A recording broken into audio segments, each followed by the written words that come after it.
So now we'll have 3 lightning talks in a row and the questions after that. All the best. Thank you very much.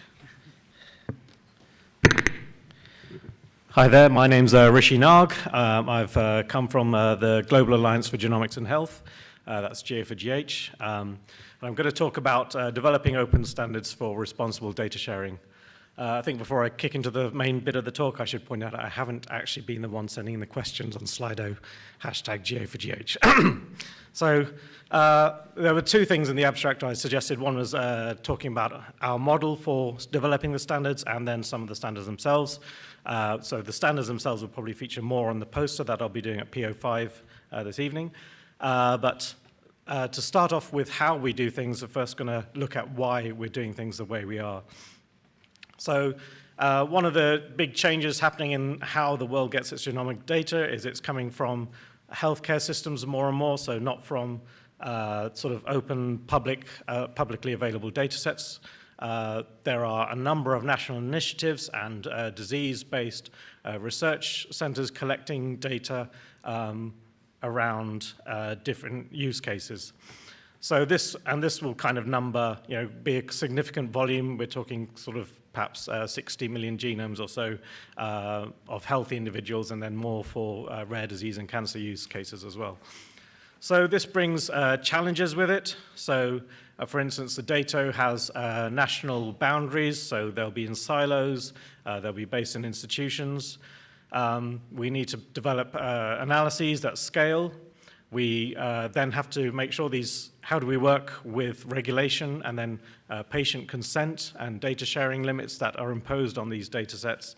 And 60 million patient genomes is quite a lot. You're not going to be downloading this to your laptop and your server farm and running them. You're going to have to do this federated approach. And I think it's been outlined a number of times, there are lots of improvements for benefits from data sharing, including getting more significant results from the analyses. But we also want to translate these results back into the healthcare sector. So if we have one rare disease, by having this large data set to search through, we could find another rare disease patient and try and use those patient commonalities to help look after the patients. And in the end, at the end of this process, we want to build more systems that can help clinicians make more informed decisions and help with diagnoses. And we want to do that by developing standards so that all these databases are going to interact. So we're envisaging a future where, and it's currently happening, where data depositors or clinicians put their data, patient data, into an individual silo data set. So these are based around, I've used national ones here. The researchers then, they don't do this, they can't download this data set, but they're using the paradigm of sending their data off to the cloud to run next to where it is. So we're looking at this thing that's been mentioned of, and moving analyses to the data. We want this to be reciprocal, so data sets can be shared, and we want to transfer these results into the healthcare sector and use the healthcare data to start off with. So what we have done is assemble a collection of driver projects. These are people holding large volumes of data. They include national initiatives and H3 Africa and Genomics England and so forth, some more open public data sets, including the ENA, EVA, and then EGA, which has restrictions around it, and then disease areas such as the Autism Sharing Initiative and cancer-based places.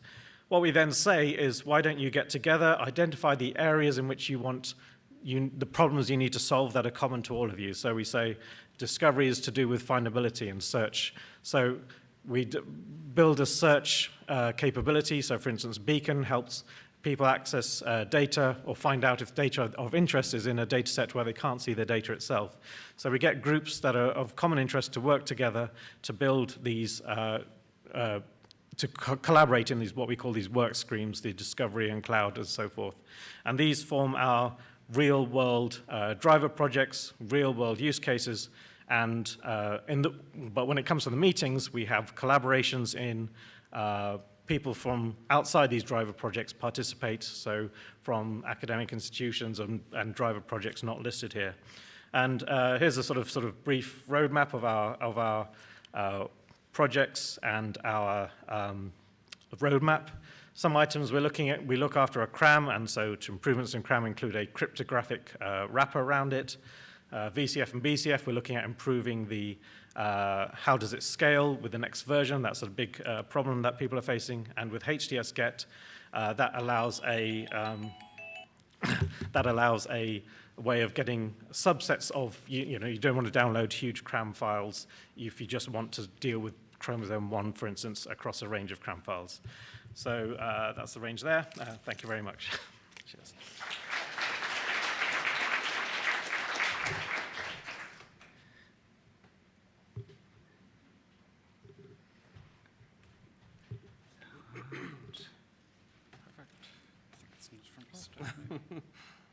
Perfect, thank you. Hi, my name is Brian O'Connor. I'm going to be talking about the Commons Alliance today. So I'm going to be telling you about the infrastructure, the cloud-based infrastructure that we're building to support bioinformatics, biomedical research on Datastage and AnVIL. So I just want to start the very fast lightning talk here with just a bit of context of why we're trying to build good cloud infrastructure. And if you look at something like projects like TopMed and HCA, all of us, we're really expecting those projects over the next 5 years or so to produce hundreds of thousands of genomes worth of data. We see these genomic data sets, they're in the process now of transitioning to cloud environments. And back of the napkin and some Google searching here, it looks like there will probably be about 50 plus petabytes of genomic data on the commercial clouds over the next 5 years. These are just NIH and associated projects that I tried to Google here to find an idea of what data set sizes we're looking at. So that really motivates us to try and understand what are some effective ways that we can build infrastructure on the cloud so I can analyze that data, so I can work with that data. It's a lot of data. So what we did with these 4 groups is we put together what we're calling the Commons Alliance. This is a collaboration between these 4 groups. This is Robert Carroll's group at Vanderbilt, Bob Grossman's team at University of Chicago, Anthony Philippakis' group at the Broad, and Benedict Payton's group at UC Santa Cruz, of which my team is a part. This collaboration was established to take the best pieces of our technologies and put them together to support that immense amount of data analysis that we want to be able to do on the commercial cloud environment. So in terms of the Commons Alliance projects that we have, the Commons Alliance was created to build this common infrastructure to facilitate data plus compute on the commercial clouds. And in particular, we were funded by 2 sources, NHLBI Datastage and NHGRI AnVIL. These are projects that were building these data plus compute environments for researchers on the cloud using our respective technologies. But the components I'm going to talk about, they're actually used by quite a few other projects as well. And we like seeing this. We like seeing the components we're working on reused across many other projects as well. So what are each of the collaborators, what are each of the Commons Alliance team members actually doing? On the Vanderbilt side, they're helping us build technologies to understand how we can compare metadata from project to project. The University of Chicago is working on data storage and authentication and authorization services. The Broad is focused on sort of analytical engines and environments for computing. And then my team at Santa Cruz is focused on how we share workflows and tools and run them in the system. So I'm gonna take a look at each of these systems in turn and then give you a little bit of an idea of how a researcher might use them. Gen 3 is the platform from University of Chicago that allows for data storage, authentication, authorization, and browsing of the data on cloud environments. So we have IndexD, which is actually tracking files on object stores. We have Fence, which is the authentication authorization piece. And we have Windmill, which is our data browser for finding data stored in the cloud. The Docstore Project is a collaboration between my team at Santa Cruz and OICR. This is a platform for tool and workflow sharing. There's going to be a talk tomorrow at BOSC at 10:20 by Louise. I think that's going to be a nice deep dive into this platform. But this platform allows you to share WDL, CWL, and Nextflow workflows. The third component I wanted to highlight is Terra, which is an environment for batch analysis and interactive analysis using things like notebooks. Terra lets researchers run workflows in the WDL format, and Jupyter Notebooks on the Google Cloud environment. Okay, so that gives you an idea of the motivation of why we're doing this, the amount of data that we're up against, the pieces that we're building individually and collaborating to bring together. But how do all these pieces actually fit together? Here's an example from the Datastage Project, so NHLBI Datastage, where we're working with top med researchers as part of the structural variation working group. And what we're doing here is taking the infrastructure that we're building and actually doing a benchmarking exercise with that group in alpha testing mode right now. So what we're doing is we're onboarding a gold standard data set and NHLBI data into Index D. We're using Fence to give access to that data to these alpha researchers, Docstore to bring in structural variation workflows, and Terra to actually run the workflows on this test data, ultimately comparing the structural variation workflows using Jupyter Notebooks. So that's a fairly typical flow for how a user would actually use the Datastage or the AnVIL environment. Taking a step back, though, if you're not a researcher in Datastage or a researcher in AnVIL, how would you use this? So Docstore can be used right now by anyone to find and share portable workflows and tools. Terra can be used by anyone right now to go in and access data, run analysis, run WDL workflows, notebooks in a very nice sort of user interface. And Gen 3, you can actually use that to build your own compute and data storage and auth environment in clouds. Our ultimate goal here is to take these components that we're building and have many other projects use them as well. So we're founding members of Data Biosphere and using that project to distribute our software components. And as Rishi mentioned, the GA4GH, we're embracing those standards to make sure our components are interoperable and working with other groups' components as well. And with that, I just want to say thank you very much, and there's some links for you guys.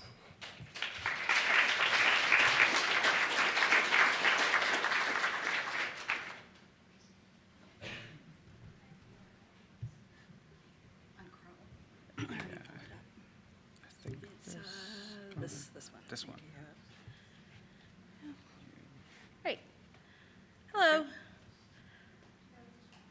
How's it going? See a lot of familiar faces. Great to be here. I'm Adelaide, and I apologize, but my presentation said I'm from Harvard. I'm actually from the Broad Institute, which is affiliated with MIT and Harvard. And Geraldine is here also. She's one of the brain childs of this idea, which I'm presenting about our synthetic data project. So now we have a cloud. What do we do with it, right? That's kind of the question we're answering here. We're trying to push the envelope. And so as you just saw in Brian's presentation, we do have a lot of resources for exchanging data and building on existing data and making workflows. But the kind of missing piece is how do we get that out to the world if you're not a member of one of the authorization groups? So that's kind of where this idea came from. Where, this is the researcher happily inside the cloud, and here's the person we want to share it with. So what we ended up doing, or Geraldine, I'll just say it was Geraldine, was to develop a prototype of a way to get the data out there without actually revealing any personal information. It's a synthetic data generation workflow that builds on existing tools, the neat GenReads and BAM Surgeon, which are also incorporated with GATK variant calling using an open access call set of 1,000 genomes. So one of the issues with 1,000 genomes is not all the data is 100%. So one of the first steps was picking the best data with the most optimal parameters and then moving through the process to introduce variants we knew existed in the test data set, which was actually based on Matthew Mosick, our other co-author's paper, the tetralogy of Fallot, which is a cardiac condition that is genetically based. So we knew what was in there, so we wanted to reproduce the paper and have people be able to reproduce it with a publicly available data set. So we reintroduced SNPs into a template built from the 1,000 genomes database. So it's a little bit different than imputation or augmentation, but we're kind of headed in a certain direction where we are looking for your help. So this is not something that we can do by ourselves. You know, the cloud is now enabling us to have these really cool collaborations and to bring in people maybe who are remote or, you know, don't have access to those big data sets to solve real world problems. And our tool could actually also be used for testing models. And I was thinking another useful thing you could do with it is also kind of narrow down the scope of your real world data collection if you kind of knew, you know, how much data you needed to collect to answer a research question. So having synthetic data sets is useful for more than one scenario, which I presented. And we have a few things that we're trying to tackle by building hackathons and workshops around this topic of synthetic data generation in the hopes that eventually we're going to have an open access catalog of synthetic data resources. So if you're building a new analytical tool, you can test it and make sure it's working correctly. Or if you want to actually replicate your paper and be able to publish a data set that goes along with your method. So we are actually going to participate in Collaboration Fest on Friday, and we need everybody's help. You don't have to be a programmer. We want to understand what kinds of data should we be synthesizing? Where's the gap? How to optimize our methods, how to make them cost efficient. Right now, we're not quite there yet. There's still a lot of moving around of BAMs and converting of files in our method. We'd love to get your input. Also, expanding the scope and versatility of the tool in quality control. How do we know that we hit the mark, the target of what we were hoping to synthesize? So I thank you for your time. Geraldine will be at our posters later. We're going to be at P25 and P46. And as I mentioned, we're going to be at Collaboration Fest. So please come join our team if you have some input on this particular idea. Thank you.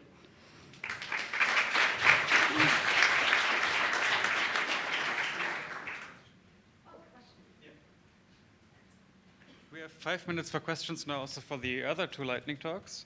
And as you already up to the first one, would be 1,000 genomes is old now. Do you have synthetic data that looks more like modern instruments? That is one of the questions, like how can we build on the data set beyond the 1,000 genomes? And they are redoing the 1,000 genome sequencing, are they not, with newer technology? Is that correct? Geraldine's going to come help me with this one. Yeah. Yeah, I mean, sure. So there's a new version of 1,000 genomes, resequence. It's much prettier. It's a lot smoother. The problem is often, like, depending on what you have for your study, you want the open data to be as close as possible to that, right?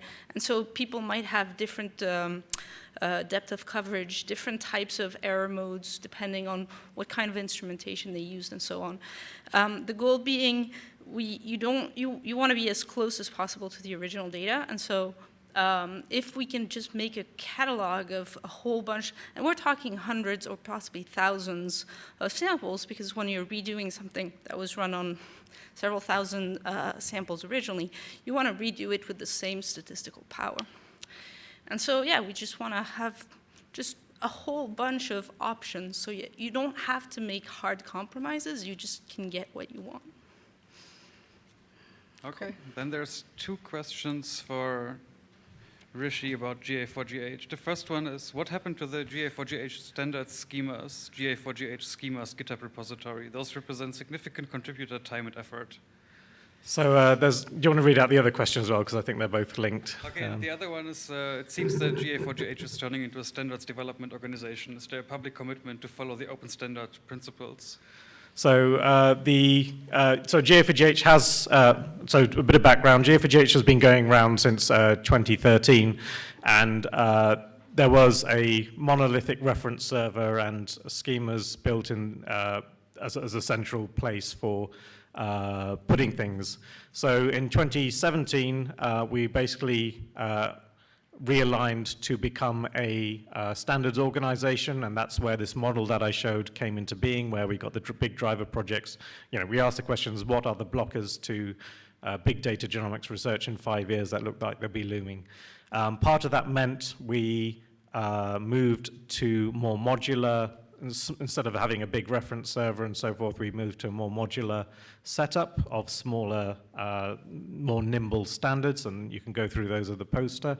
But in terms of the GA4GH schemas in particular, there was a question this morning relating to schema blocks, and what we're doing is lifting the pertinent parts that part of the problem it felt with the old GA4GH schemas was it was a case of if you build it, they will come kind of philosophy, whereas now we're building things as requested by the community and by the driver projects.